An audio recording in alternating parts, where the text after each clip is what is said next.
বিসমিল্লাহির রহমানির রহিম।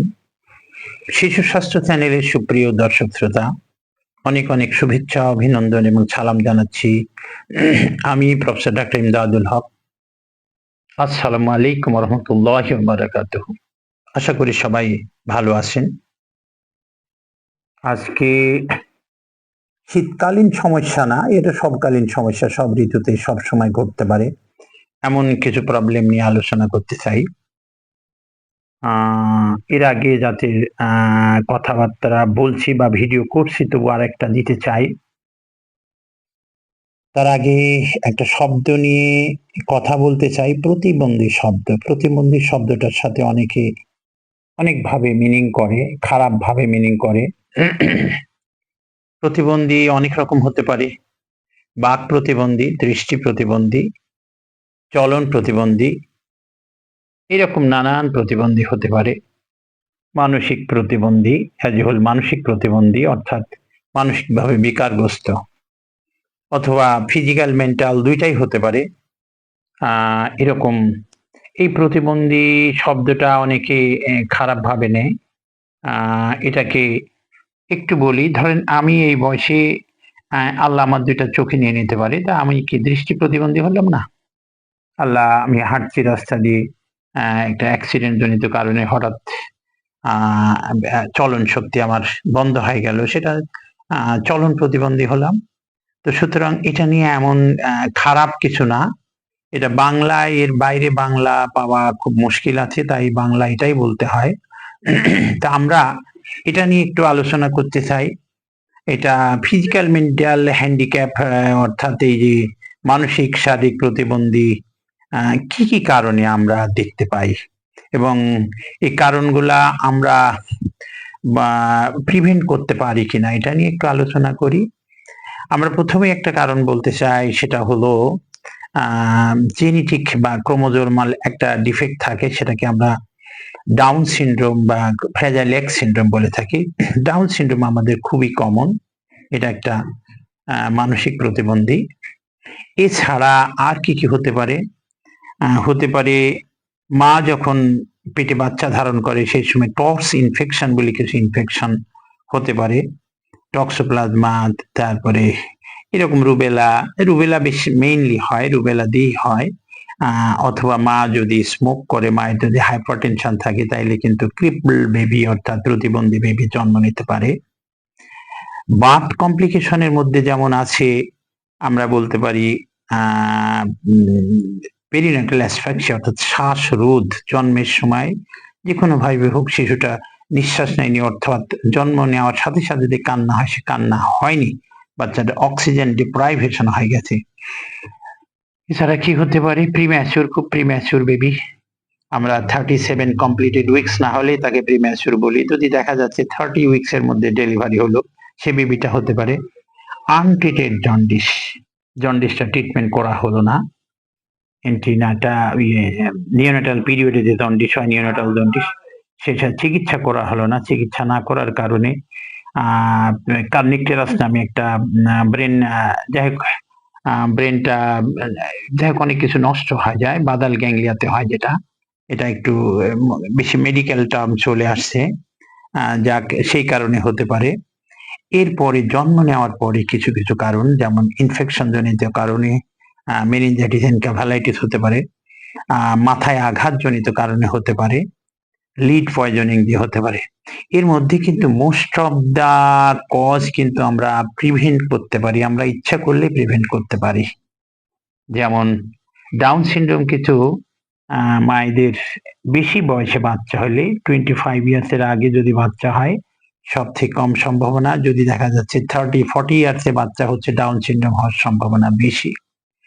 এবারে মায়ের ইন্টিনাটাল পিরিয়ডে, মায়ের চেক আপের সময় মা যদি ঠিক ঠিক চেক আপ না করে, মায়ের যদি রুবেলার টিকা দেওয়া না থাকে, মিজেলস রুবেলা আগে দিয়ে দেওয়া হয়, মা হবার আগে টিকাটা দিয়ে দেওয়া হয়, অর্থাৎ বিয়ে হওয়ার আগে আমাদের দেশে চালু আছে, রুবেলার টিকা দিলে রুবেলা হওয়ার সম্ভাবনা কম। দেখেন, তাইলে কিন্তু রুবেলা হলে, যারা টিকা দেবেন না, রুবেলা হলে এন্টিনাটাল পিরিয়ডে ফার্স্ট ট্রাইমেস্টারে অর্থাৎ প্রথম দিকে, প্রেগনেন্সির প্রথম দিকে যদি রুবেলা হয়, তাহলে কিন্তু আহ, এটা মিজিলসের মতোই বা মিজিলসের থেকে একটু কম সাইন সিমটম হয়। ছোট মিজিলস বলতে পারি, জার্মান মিজিলস বলি এক্ষেত্রে। এটাকে আমরা রুবেলা হলে কিন্তু প্রতিবন্ধী হয়ে যেতে পারে এবং বেশিরভাগ ক্ষেত্রে হয়। এটা পরে চিকিৎসা দিয়ে ভালো করা যায় না। এছাড়া আর কি হতে পারে? ইন্টিনাটাল, আমরা প্রিম্যাচুর ডেলিভারি হতে যাতে না হয় আমরা ভালোভাবে চেক আপ করবো, মায়েদেরকে আমরা খুবই সাবধানে রাখবো। এরপরে আহ আহ, শ্বাসরোধ, ডেলিভারির সময় শ্বাসরোধ যেটা খুব কমন হয়, এটা জন্মের পরপরই 1 মিনিটের মধ্যে কান্নাকাটি করতে হবে, তাকে আমরা বলে থাকি গোল্ডেন 1 মিনিট। দেরি করে কানলে কিন্তু পরবর্তীতে সমস্যা হতে পারে। দেখা গেলো 10 মিনিট 20 মিনিট কান্না নাই, অক্সিজেন নাই, অক্সিজেনের অভাব, ঘাটতি পড়েছে, পরবর্তীতে বাচ্চা কনভালশন ডেভেলপ করলো এবং আলটিমেটলি শারীরিক মানসিক প্রতিবন্ধী তৈরি হতে পারে।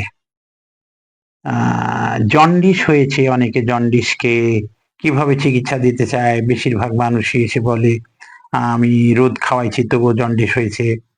রোদ দেখেন খাওয়ারও জিনিস না, রোদে দিয়ে জন্ডিস কমবেও না, এমন কোনো তথ্য এরকম আমাদের টেক্সট বুক যেটা আছে, নেলসন্স টেক্সট বুক, আমরা পেডিয়াট্রিক্সে লেখাপড়া করি, এই জায়গায় কিন্তু কোনো জায়গায় বলা নাই। হয়তো কমে, সামান্য একটু কমে, এটা নিয়ে মানুষ পড়ে থাকে। এরপরে মেনিনজাইটিস, এনকেফালাইটিস বা হেড ইনজুরি যদি হয়, সবকিছুই কিন্তু প্রিভেন্ট করা সম্ভব।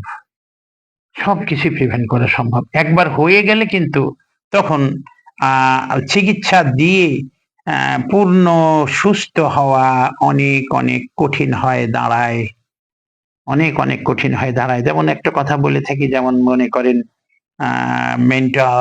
প্রিম্যাচিউর ডেলিভারি হয়ে গেছে, বেশ প্রিম্যাচিউর হয়েছে, অথবা জন্ডিস আনট্রিটেড হয়ে গেছে, অথবা শ্বাসরোধ হয়েছে, আধা ঘন্টা ধরে অক্সিজেন পায়নি সেই বাচ্চাটার, দেখা গেল পরবর্তীতে কনভালশন ডেভেলপ করে, আলটিমেটলি সেরিব্রাল পলসি ডেভেলপ করে।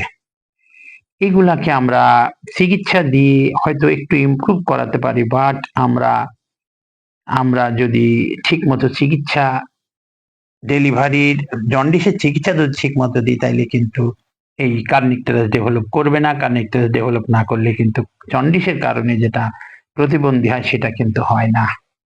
সুতরাং আমরা যতগুলা কারণ দেখছি, বেশিরভাগ কারণই কিন্তু প্রিভেন্ট করতে পারি আমরা। কারণগুলা যাতে না ঘটে, প্রিভেন্ট মানে আমি কারণগুলা না ঘটলে রোগটা তো বন্ধ রাখা যাচ্ছে, অর্থাৎ প্রিভেনশন করা যাচ্ছে। সুতরাং আমরা কেন যাব না? আমাদের বাচ্চারা এখন দিন দিন দেখা যাচ্ছে চিকিৎসা বিজ্ঞানে এত উন্নতি হওয়ার পরেও দেখা যাচ্ছে, আমাকে বিশেষ করে আমি নিজেই তো পাচ্ছি, আমি বিশেষ কোনো এত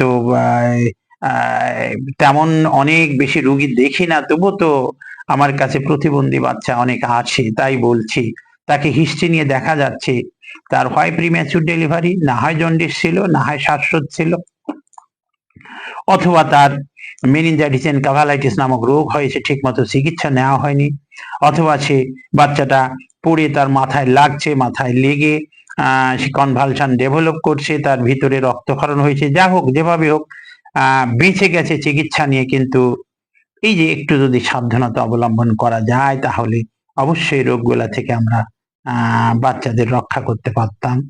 যেমন ডাউন সিনড্রোম জেনেটিক কজ, সেটাও কিন্তু বন্ধ রাখা যায়, সেটাও কিন্তু বন্ধ রাখা যায়। যদি একটা মা 25 ইয়ার্স এর আগে যদি উনি প্রেগনেন্ট হন, বাচ্চা নেন, এইটার যতটুক ডাউন সিনড্রোম হওয়ার সম্ভাবনা যতটুকু হওয়ার সম্ভাবনা, তার থেকে অনেক অনেক কয়েক গুণ বৃদ্ধি পায় যদি আফটার 30 or 40 যদি উনি প্রেগনেন্ট হন এবং বাচ্চা নেন। তাহলে এটাও আমরা ইচ্ছা করলে, আমরা চেষ্টা করলে বন্ধ করতে পারি। সুতরাং ভিউয়ার্স দেখেন, আমি যে কথাগুলা বললাম, আমরা যদি ঠিক ঠিক বাচ্চাদের এবং তার মায়েদের যদি যত্ন নিই, আমাদের এই প্রতিবন্ধীর সংখ্যাটা কমে যাবে। এক সময় প্রতিবন্ধী আমাদের হবেই না বলা যেতে পারে। তো এইটা কেন আমরা করব না?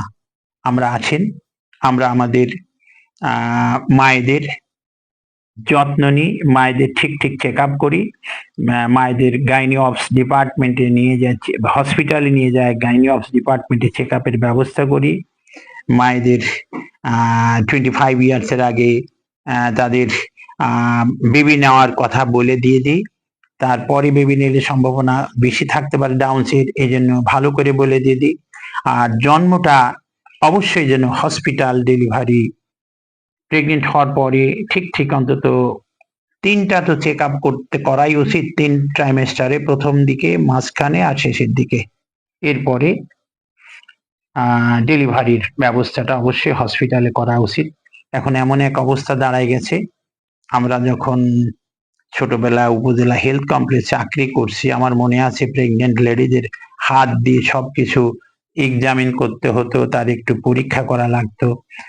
এখন এমন এক অবস্থা হয়ে গেছে, সবাই আলট্রাসোনোগ্রাফি, আলট্রা করে দেখতে হয়, বা আলট্রা করে কতগুলাই বা সম্ভব দেখা, কতগুলাই দেখতে পারে, আর আলট্রা করেই বা কতটুকুই বা উপকৃত হচ্ছে। দেখা যাচ্ছে তার ব্লাড গ্রুপ করা হয়নি, তার দেখা যাচ্ছে হেপাটাইটিস বি সারফেস অ্যান্টিজেন তার দেখা হয়নি, তার হিমোগ্লোবিনটা দেখা হয়নি, ইউরিনটা দেখা হয়নি, বাট উনি 4 বার 5 বার আলট্রা করে গেছেন। দেখেন কত বোকার মতো কাজ করি আমরা। মায়েদেরকে উদ্বুদ্ধ করেন, মায়েদেরকে বলেন, মায়েদেরকে সেবা যত্ন করেন, এবং ঠিক ঠিক সময় ডেলিভারি যাতে হয়, হসপিটাল ডেলিভারি হয়, এই মায়েদেরকে উপদেশ দিতে হবে। আশা করি আমার এই ভিডিওটার মাধ্যম দিয়ে কিছু না কিছু হলে আপনারা উপকৃত হবেন। তাহলে আমরা নিজেদেরকে ধন্য মনে করব। শিশু স্বাস্থ্য চ্যানেলের পক্ষ থেকে অনেক অনেক শুভেচ্ছা এবং অভিনন্দন জানিয়ে শেষ করছি আজকের এই ভিডিও। পরবর্তীতে আবার কোনো ভিডিও নিয়ে দেখা হবে। সে পর্যন্ত আপনারা ভালো থাকবেন, সুস্থ থাকবেন। আল্লাহ হাফেজ। আসসালামু আলাইকুম রহমতুল্লাহি ওয়া বারাকাতুহু।